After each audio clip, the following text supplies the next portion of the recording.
podón es una de las herramientas con mayor tradición en la jardinería.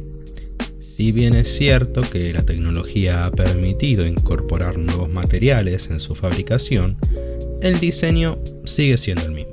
Algunos mangos están envueltos en diversos materiales que mejoran el agarre, las hojas están templadas para conservar el filo y así efectuar cortes prolijos.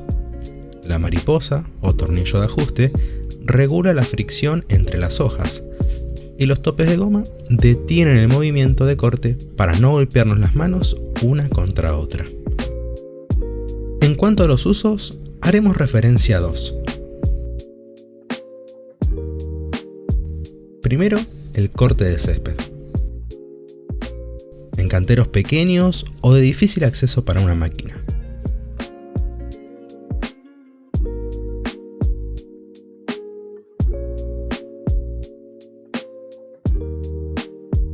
Y segundo, la poda de formación.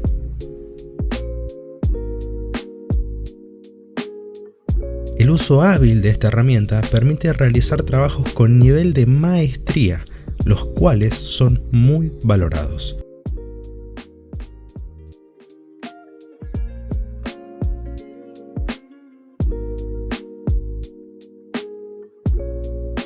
Es importante seguir estas recomendaciones para prolongar la vida útil de la herramienta. Primero, mantener las hojas siempre afiladas.